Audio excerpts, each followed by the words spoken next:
Hello, good evening. We start tonight with the legacy of the British in Northern Helmand. In 2010, the district of Musa Qala was handed over to the Americans. Our reporter, James Banks, has just returned from spending time with the US Marine Corps in the area. So, James, how has the situation changed since the Americans took over? Well, over recent years, the area of Musa Qala has seen some of the fiercest fighting in Helmand, costing more than 20 British lives. In 2006, the British troops grasped control away from the Taliban before controversially withdrawing only several months later. Then in 2007, it was once again under British control. Now, when it was handed over to the Americans, it was still an extremely volatile district. And to quote one American colonel, they were still fighting from the ramparts. But now, in Musa Qala, there is a thriving bazaar and life is returning to normal. So, James, how have the Americans achieved this dramatic turnaround? Well, the system they've employed is one of intense training of the Afghan Security Forces and by establishing a security bubble and pushing into the countryside. But, of course, the Americans aren't going to be there forever, so I've been looking at how the Afghan Security Forces have been preparing for the transition. The district of Musa Qala is the centre of Helmand's prolific opium industry.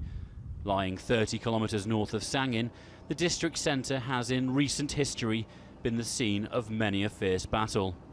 Over the last 5 years, the Taliban, the British and now American troops have all controlled it, and the White House that dominates the local area has been home to all three.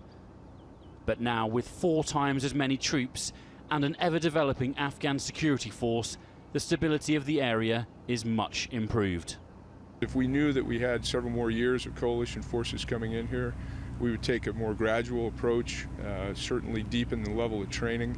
Instead, what we've chosen to do is focus first on getting the Afghan security forces into a position where they can secure the district after we're gone. But with the numbers that they have now and the training that has taken place to date, they're more than capable of doing that if they cooperate with each other.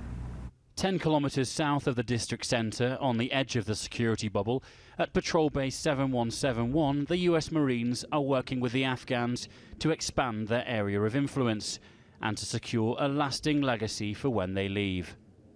Although Captain Templeton and his men from Fox Company are here to mentor the Afghan soldiers, it's the ANA that are leading the patrols. We were pleasantly surprised when we first arrived, and we've only been more surprised as we've continued working with them. They've learned very quickly. They understand the reason why we establish certain tactics, techniques, and procedures, and they're able to learn and execute them in combat operations. 2 months ago, the village of Musa Qala was a place the Taliban used to walk freely, to lay IEDs and watch US troops. But now the locals feel safe enough to talk to the Marines, and business is returning to normal. In the past, people left the area because of the security, but now they're all back living their normal lives and growing what they want to. By embarking on Afghan-led patrols, in this case led by Sergeant Saber Chow, the US Marine Corps can not only secure the local area, but also gather information from the locals. Information that they'll only pass on to an Afghan face and might not necessarily tell to a US Marine. This farmer told me that the Taliban no longer come to Musa Qala, although the inquisitive eyes watching us from afar and the sound of gunfire in the near distance remind us that the insurgents are never too far away. For the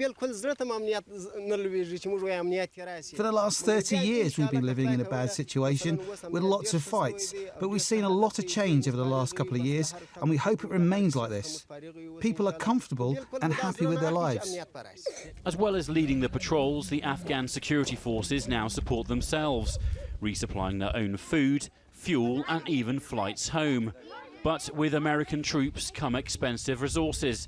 And privately, some Marines told me that the Afghan troops don't want them to leave. I think that anywhere that we've positioned Afghan security forces, from that position in towards the center, they'll be able to hold on to it if they so choose. As long as they remain confident and cooperate with each other, they'll be able to do that. It'll be up to the Afghan government if they want to further expand the security bubble. And I think the solutions to that run the gamut from a political solution to a military solution, and probably some others I'm not thinking of. Whilst Musa Qala has come a long way since it was fiercely fought over, The US Marines were in no doubt that the progress made was built on solid foundations. We're the 4th Marine Battalion to be in this area, and before this was a Marine area, it was controlled by the British military.